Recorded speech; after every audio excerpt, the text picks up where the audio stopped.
రాయలసీమకు సంబంధించి కూడా కడప జిల్లా అంటే ఆ సరౌండింగ్స్ రాయలసీమ వాళ్ళు చాలామంది కూడా కువైట్కి వెళ్తూ ఉంటారు. అక్కడ నెంబర్ ఆఫ్ పర్సన్స్ చాలామంది ఇక ఈ రాయలసీమకు సంబంధించిన వ్యక్తులే అక్కడ పనిచేస్తూ ఉంటారు. అంటే ఎందుకు అనుకోవచ్చు ముఖ్యంగా ఈ ప్రదేశానికి చెందిన వాళ్ళు అక్కడ వర్క్ చేస్తుంటే? మీరు విన్నారో లేదో సెకండ్ కువైట్ అంటారు రాజంపేటని. ఓకే. సెకండ్ కువైట్ ఎందుకంటే సపోజ్ మా ఇల్లు ఎత్తుకుంటే మా నాన్న పోయినాడు, మా అమ్మ పోయింది, మా అన్న పోయినాడు, నేను పోయినా. ఓకే. సో ఇంకా నా తమ్ముడు కూడా ఉంటే నా తమ్ముడు కూడా పంపించేవాడిని కువైట్కి. అట్లా ఫ్యామిలీలు పోయినాయి అనమాట కువైట్లో. ఓకే. ఎందుకు అదే ఆ ప్రదేశాన్ని ఎంచుకోవడానికి కారణం ఏంటంటారు అక్కడికి? అంటే ఇప్పుడు మా ఏరియాలో ఇప్పుడు నేను డ్రైవరు, సో నేను ఎక్కడ పని చేసినా 10,000 15,000 కంటే ఎక్కువ వేరు. అక్కడ పోయినా మనకు ఒక్కసారి 30,000 ఇస్తారు. సో ఆ డబ్బు ఆశతోనే అక్కడికి వెళ్తారు అన్నమాట. ఓకే. అంటే ఇక్కడ మహానగరం హైదరాబాద్ ఉంది, బెంగళూరు ఉన్నాయి. ఇక్కడ ఇన్ని వదిలిపెట్టి కేవలం అక్కడ ఎందుకు అక్కడ అంటే అంతగానం అక్కడ ఎందుకు అట్రాక్ట్ అయినారు అనుకోవచ్చు మరి? అంటే ఇప్పుడు హైదరాబాద్ ఉంది, నేను వస్తా హైదరాబాద్కి, నీ దగ్గర డ్రైవర్ చేస్తా, నీకు నాకు బెసికిందంటే రాత్రి బ్యాగ్ చదువుకొని వెళ్ళిపోతా, నేను ఏదైనా చేయని కూడా చేయగలుగుతా నేను. సో అక్కడ అట్లా కుదరదు. వాళ్ళ దగ్గర అన్నీ ఉంటాయి, పాస్పోర్ట్ కానీ ఏదైనా సరే. నువ్వు అక్కడికి పోవడం వరకే నీ చేతిలో ఉంటుంది, అక్కడి నుంచి దాటుకోవడం అంతా వాళ్ళ చేతిలో ఉంటుంది. నువ్వు చిన్న మిస్టేక్ చేసినా కూడా వాళ్ళకి ప్రతిదీ తెలిసిపోతుంది. నువ్వు ఎయిర్పోర్ట్లోంచి బయటికి పోవాలన్నా కూడా ఒక మెసేజ్ అయిపోతుంది. ఓకే. సో అట్లుంటుంది కాబట్టి అక్కడికి వెళ్తారు అనమాట.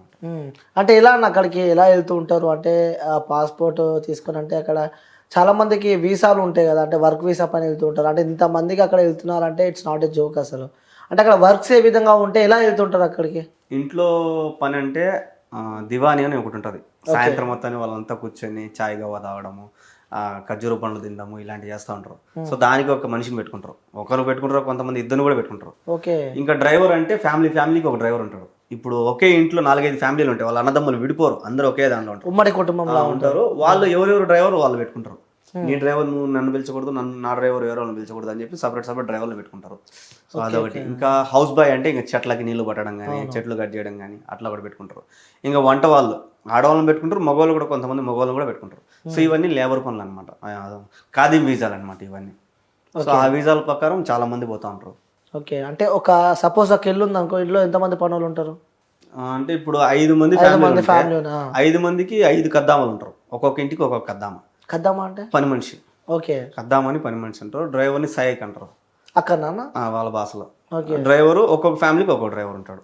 అదే అంటే ఒక్కొక్క సపరేట్ ఉంటారు, సపరేట్ ఉంటారు. అంటే నీ డ్రైవర్ నేను పిలిచకూడదు, నా డ్రైవర్ నేను పిలిచకూడదు. మళ్ళీ వాళ్ళు ఉమ్మడి కుటుంబంలో ఉంటారు, కానీ లోపల కుట్రలు చాలా ఉంటాయి. మీరు కూడా అక్కడ ఇంటి పనికి వెళ్ళారా? ఇంట్లో డ్రైవర్గానే పోయినా.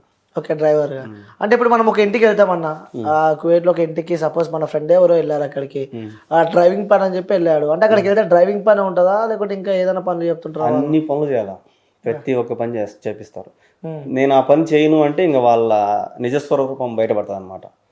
ఎందుకు చేయవు, నీకెందుకు రాదు, నువ్వు మగవాడు కదా అనే రకంగా మాట్లాడతారు. అంటే డ్రైవింగ్ వచ్చిన కదా డ్రైవింగ్ చేస్తా అట్లా ర్యాష్ గా మాట్లాడితే ఇంకా వాళ్ళు కూడా ర్యాష్ గా మాట్లాడతారు అనమాట. సో లేదు నువ్వు అనిగిమనిగి ఉన్నావంటే వాళ్ళు నీకు తగ్గట్టు ఉంటారు అనమాట. అంటే ఇబ్బందులు పెడుతూ ఉంటారు అన్న అక్కడ. అంటే అన్ని ఇళ్ళు ఇబ్బంది పెట్టవు, కొన్ని ఇళ్ళు ఎక్కడో ఉంటాయి కచరాటి. సో 100% బాగానే ఉంటాయి. ఓకే, 20% మామూలే. అంటే మీరు చేసే వీడియోలో ఆ కువైట్కి మొత్తం నెగిటివ్ ఉంటుంది, అక్కడికి ఎవరు వెళ్ళొద్దు, అక్కడ చాలా కష్టాలు ఉంటాయి అని చెప్పి కూడా మీరు వీడియోస్ చూస్తే ఎవరైనా వెళ్ళాలంటే భయం అవుతూ ఉంటుంది. అంతగానం ఇబ్బంది అక్కడ మీరు ఏం పడ్డారు? అంటే అంటే వెళ్ళొద్దు ఈ ప్రదేశానికి మనం వెళ్ళొద్దు అని చెప్పాలంత ఇబ్బంది ఏం పడ్డారు? అంటే ఇప్పుడు నేనుండే ఇల్లు అయితే నువ్వు వీడియోలు బాగా గమనిస్తే నాకు మంచి ఇల్లే, కానీ మంచి ఇంట్లో పని చేస్తా కూడా నేను వెళ్ళొద్దు అంటున్నానంటే అక్కడ ఎంత రిస్క్ ఉందో ఇంకా నా వీడియోలోనే తెలుసుకోవచ్చు మీరు. అవును. సో నాకు మంచి ఇల్లు, అది చాలా మంచి ఇల్లు, బాగా చూసుకుంటారు నన్ను, తిండి కానీ నిద్ర కానీ. సో అన్నీ బాగుంటాయి, నాకు పైన ఖర్చులు కూడా డబ్బులు ఇస్తారు. అయినా కూడా నేను వద్దు అంటున్నానంటే అక్కడ ఎంత రిస్క్ ఉంటుంది. అంటే ఏం అంత అనుభవం ఏం తిన్నారు అక్కడ మీరు అంటున్నా? అనుభవం అంటే మన వాళ్ళని చంపిన వాళ్ళు కూడా ఉంటారు, వాళ్ళు చాలా మంది చచ్చిపోయిన వాళ్ళు కూడా ఉన్నారు. సో ఫిలిపిన్ వాళ్ళని అయితే ఎడార్లోకి తీసుకొని పోయి కాల్ చేసినారు. అంటే అక్కడ వాళ్ళు సో నువ్వు అదే కానీ కోయట వాళ్ళని ఒక దెబ్బ వెయ్యి నువ్వు అనిచి రాలేవు. ఓకే, వాళ్ళు మాత్రం ఏమేమి చేస్తారు. సో అంత రిస్క్ ఉంది కాబట్టి వద్దంటున్నా.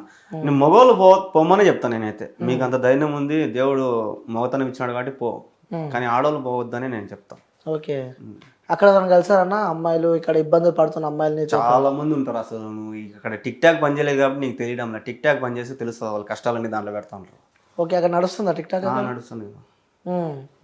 ఏమని చెప్తూ ఉంటారు వాళ్ళు మీకుతో?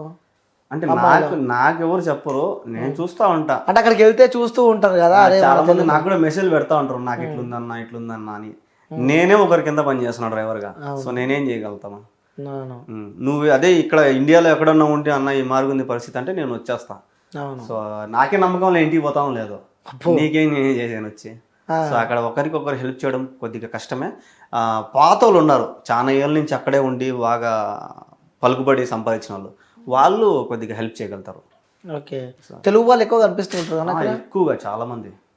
అంటే మరి ఈ సందర్భాలు జరిగినప్పుడు అంటే అక్కడ అంటే వేరే కంట్రీస్లలో కూడా ఆ తెలుగు కాలనీస్ కానీ ఇలాంటివి ఉంటూ ఉంటాయి, అంటే తెలుగుకు సంబంధించిన వాళ్ళు ఒక ఆ ప్లేస్లో ఉండడం కానీ ఇలాంటివి ఉంటూ ఉంటాయి. అంటే ఈ కువైట్లో తెలుగుకు సంబంధించిన వాళ్ళు ఒక ఏరియా కానీ ఒక ప్లేస్ ఇలా ఏం లేదు అక్కడ ఉంది. మాలియా అని ఒక ఏరియా ఉంది కువైట్ సిటీలో, మాలియా అని. శుక్రవారం అక్కడ కలుసుకుంటారు అనమాట జనాలు, చాలా మంది వస్తారు. ఇంకా కువైట్ అవతల ఇంకొక ఊరు ఉంది ఫాహెల్ అని, సో ఆ ఏరియాలో కూడా మన తెలుగు వాళ్ళందరూ కలుసుకుంటుంటారు. సో ఒక్కొక్కరు ఒక్కొక్క ఏరియా పెట్టుకుంటారు, ఈ ఏరియాలో కలుసుకుందాం మన సెలవు వచ్చినప్పుడు. సో అక్కడికి వచ్చి అందరు కలుసుకొని సాయంత్రం దాకా ఉండి తిని ఇంకా జలసాలు చేయడం పోవడం. ఓకే, ఎలా ఉంటుంది అక్కడ కల్చర్, ఏ విధంగా ఉంటుంది అంటే కంపేరివ్ టు ఇండియా? సో అక్కడ కల్చర్ ఏ విధంగా ఉంటుంది అంటే మీరు ఇక్కడ పుట్టి పెరిగారు కాబట్టి, సో ఇండియాలో ఉన్న కల్చర్ కానీ అక్కడ ఉన్న కల్చర్ కానీ రెండిట్లో మీరు ఏం డిఫరెన్స్ గమనించారు? డిఫరెన్స్ అంటే వాళ్ళు ముస్లిమ్స్, సో వాళ్ళకి తగ్గట్టు వాళ్ళు ఉంటారు. సో మనము హిందూస్, సో మనకు తగ్గట్టు మనం ఉంటాం. ఇక్కడ అందరం ఒకటే, కానీ అక్కడ ఏందిరా అంటే వాళ్ళు ముస్లిమ్స్ కాబట్టి వాళ్ళ రూల్సే మనం పాటించాలా అంటారు. కానీ ఇక్కడ అట్లా కాదు కదా, నువ్వు ముస్లిమ్స్ అయితే నేను హిందూ అయితే అందరం కలిసే ఉంటాం. సో అక్కడ అట్లా కాదు. ఇప్పుడు వాళ్ళు ఒక్క పొద్దులు ఉంటారు రంజాన్లకి, సో మనం కూడా ఒక్క పొద్దు ఉండాలి. ఓకే, అంటే మన ఇళ్ళలో ఇంట్లో ఉండే వాళ్ళు చెప్పరు, అరే నువ్వు ఒక్క పొద్దు ఉండు, నువ్వు ఉండకపోతే కొడతాం మేము, అది ఇది అనరు. సో బయట ఎక్కడన్నా తిన్నా కూడా ఫైన్ వేస్తారు నీకు పోలీసు వాళ్ళు.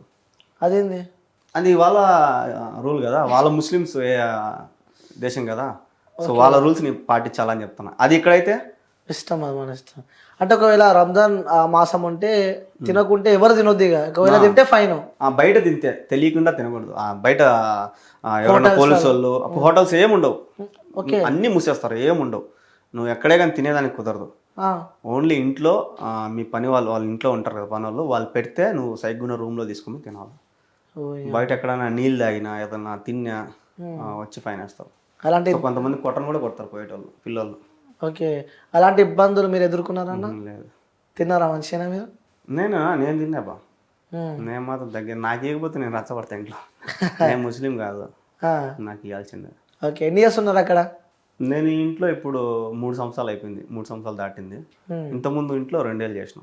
ఓకే, అంటే ఒక్కొక్క ఇల్లు పంచుకుంటారు అనమాట? అంటే అట్టేం పంచుకునేదేంలా, అగ్రిమెంట్ ఉంటుంది ఒక ఇంట్లో. ఇప్పుడు నేను ఒక ఇంట్లో పోతానంటే 2 ఏళ్ళు అగ్రిమెంట్ ఉంటుంది. ఓకే, ఆ 2 ఏళ్ళు నువ్వు కంప్లీట్ చేసుకుని రావాలా. నీకు నచ్చితే మళ్ళీ పోవచ్చు, నీకు నచ్చకపోతే ఓకే ఓకే అగ్రిమెంట్ ఉంటుంది. ఇప్పుడు మీరు 3 years పెట్టినారు, అయిపోయింది, మళ్ళీ మీరు ఇండియాకి వచ్చారు. 2 years ఉంటుంది అగ్రిమెంట్. ఏ ఇంట్లోనా 2 years? ఏ ఇంట్లోనా 2 years ఉంటుంది. 2 years కంప్లీట్ అయిన తర్వాత నువ్వు మళ్ళీ పోతానంటే పోలేదంటే నీ ఇష్టం. అది ఓకే, ఇబ్బందులు ఏమో. ఫస్ట్ ఇల్లు అయితే నేను ఆపేసిన పోకుండా, ఈ ఇల్లు అయితే పోతా వస్తాను. ఓకే, ఇల్లు పోతా వస్తున్నారు. సార్ ఫస్ట్ అంటే చాలా మంది కువైట్కి ఎలా వెళ్ళాలో కూడా తెలియని వాళ్ళు కొంతమంది ఉంటారు. అంటే ప్రతి ఒక్కరికి డ్రీమ్ ప్లేసులు ఉంటాయి. 10th చదివిన వాళ్ళు వీళ్ళు వెళ్ళాలని అనుకుంటారు కువైట్కి. అలా వెళ్ళాలంటే వాళ్ళు ఎలా, అంటే వాళ్ళ ప్రాసెస్ ఏ విధంగా ఉంటుంది? వీసా చాలా మంది అట్లా, ఇప్పుడు హైదరాబాద్ ఉంది, విజయవాడ ఉంది, వీళ్ళంతా ఏం చేస్తారంటే బ్రోకర్లు ఉంటారు, అక్కడ వీసాలు తీసుకొని వచ్చి ఇక్కడ అమ్ముతా ఉంటారు. సో ఆ విధంగా పోవద్దనే చెప్తాను నేను చాలా మందికి. అక్కడ మనకు తెలిసిన వాళ్ళు ఉంటారు. ఇప్పుడు నేను ఎవరి ద్వారా పోయినా అంటే నా ఫ్రెండ్ ద్వారా పోయినా.